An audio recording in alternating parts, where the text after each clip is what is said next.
Because this kind of leads on, because when you said about, people take it too serious and it's a sport and it should be fun, I think that's a big component. Is I see people stall like myself where it stops becoming fun. You take it too serious, and then you sort of bunker down on the moves, and you don't progress if it's not fun.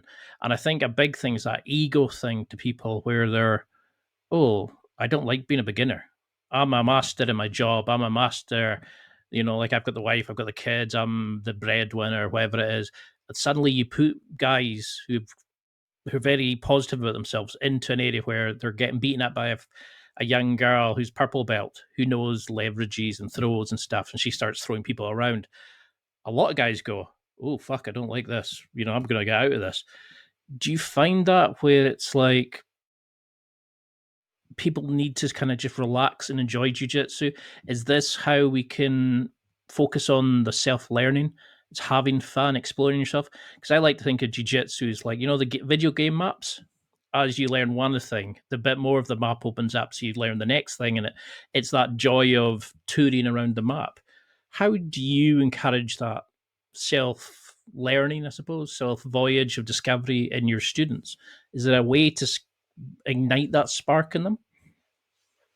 I don't know. I don't really think so. I think that you either, I think it's hard to get motivation if you don't have it. I think it's like you're motivated by things or you're not. So like, I'm Mm. motivated by certain things, and like, I don't know, when it comes to like people not being like not being happy with not being good at something, I think people need to get that out of their head, because like it's just a prerequisite to becoming an expert is sucking at something, and I just accept Mm. that 100% when I do something. Like when I started striking, it was like 3 or 4 years after I've been doing jiu-jitsu. So I was pretty good at jiu-jitsu. And then I started striking. I was terrible, but like I was okay with that, like because I knew I was going to be good. I knew that if I put the years in and the time, I'm going to be good. So another example is like I was commentating some like super fights, like a grappling event, and with another guy who's like he's done this many times before, and he's like good at interviewing and stuff. And like I asked him, like, can I do like an interview like post match, like